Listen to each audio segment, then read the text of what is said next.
Hey guys, my name is Sonny Whitehurst. For what it's worth, here's my 2 cents. I'm kind of new at this quad chopper flying deal. I purchased this DJI Phantom 2 Vision Plus back in June. Flew it up until about the 1st of August. Had a little hiccup around the pole. I had a pretty nasty landing with it. Didn't damage anything except my gimbal. Surprise, surprise. I just got it back from DJI America out of California. Stayed there for about 2.5 months. Laced the gimbal, so I'm out and flying again. In the interim, while it was gone, I decided that I would invest and buy me some of the taller, wide stance landing gear that's available online for my Phantom. So I purchased it. I realized after I purchased it, it gave it more stability from right to left. Sideways stability because the stance is wide, but it did not cover the forward and aft stability. Didn't give it any more of that. I experimented around. I'd been experimenting before with the standard. This is the standard gear that came off of it. I made a little platform so I could mount this just for demonstration purposes, and also I could kind of get a feel for what it would look like with the standard gear and everything. But anyway, actually, the standard gear and this wider stance gear, they have the same 5-inch width this way, so it didn't give it any more stability forward and aft than the standard gear did. So I said, well, let me extend it out. So I'd experimented with a number of things and finally came up with what I felt like was a rather unique way of extending stance by putting on some landing gear skids. And the first ones I made this out of a Plex tubing, PEX tubing by Apollo, and I picked it up at Lowe's, and it comes in different sizes. I picked up, this is the 3/8 inch by 5 foot length, and it's very similar to PVC tubing. I believe it's maybe, it seems to have more plastic in it than PVC. So I took this product and made me some skids out of it. And the first ones, the straight ones, were relatively easy. I got me some end caps to put on either ends to kind of make it look a little bit better, and also gives it a little bit of a rubbery grip when it's on hard surfaces. I got my Dremel tool out and made a little jig so it would hold it steady in place and everything, and ratted it out so it would fit. And the unique thing about it is that these things are removable. So if you've got it in you want to put it in your flight case, whether you've got the standard gear or you've got this, all you have to do is just pull these things off. They come right off like that. And the way you put them back on is very simple. They go back on very similar. They just snap in place and it's back on. And they stay in place fairly well. You would think that they would pop off, but I've flown it with mine for, well, I guess I've done 10 or 15 flights with these on it, and a couple of times with pretty hard landings. They stayed in place. For all practical purposes, it stayed upright. Now, of course, it's not going to stay upright if you are really out of control with your unit. Don't expect a miracle.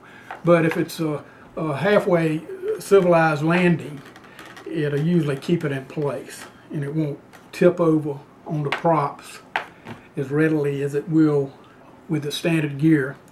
And also on takeoff, it has a tendency to prevent it from trying to roll out to either side. And beginners, a lot of us would do that by not jamming it, giving it full throttle. That way it kind of leaps into air, which is the way you should do it. But a lot of times you may want to be in an environment, a close environment, where you want to take off easily and land easily. And these are very good for that. Very stable, and they work very well. But I decided along the way that these worked fairly well, and I was thinking with the wide stance that I wouldn't have any problem with my camera picking these skids up, but I was wrong. This is about an 8.5 inch skid here. These are 10 inches. But what happened was, this was, in some instances, it gets picked up slightly by the camera. So it's not that bad. And normally if you go through most of your programs to defish your film that you've taken and everything, it'll probably crop that out. But anyway, I wasn't completely satisfied, so I modified this gear right here so it spreads out to about 30 degrees. In the process of making these, I realized that just heating this tubing, it wouldn't maintain that shape, and plus it lost a little bit of strength. So I came up with a little technique where I come in here before I plug it when it's straight, and I run a little wood dowel plug in right beyond my bin, and then I take it and I made a little jig that actually puts these at a 45-degree angle in my jig. And then I fill up a portion of it, maybe about that much, with epoxy rosin. I pour it in it, and I take my heat gun and I come in and I heat it up real well while that epoxy is curing. I've been using 5-minute epoxy and it seems to work okay. I can get it in there, and as soon as you drop the heat to it, it really liquefies it and it drops down where I want it to be against that plug that I put in there. And you know, in 10 minutes it's pretty stable. I still leave it in the jig, and in the process it heats this plastic again. And when you bring it out of the jig, it has a tendency to still try to return to a straight position, but it seems to finish out at about 30 degrees, about this angle, which is, you know, roughly maybe 30 degrees instead of 45. So I made this one, and that is not only does this thing still hold this 9-inch stance here, it gives it about an inch more. It gives me 10 inches this way, 10 inches from right to left, and it gives me from 4.5, it gives me another 10 inches. And compared to the standard landing gear, it's roughly 5 by 5.5. So this increases it a lot. 10 by 10 versus 5 by 5.5. If you notice on this gear that I made here, it elevates itself slightly. Now with these, I did something a little bit different. I made me another jig for this, so it would pick the stock gear up a little bit higher to help elevate your camera just a little bit. So now it's about 1.5 to 3/4 of an inch lift. By doing this. If you see, I've got a lift up under here where it lifts the whole Phantom up, and it also goes out to the side a little. So it has increased the stance on this 10 inches this way to roughly 6.5 this way. So it has increased your stance enough. So I think for the beginner flyer like I am, that this may be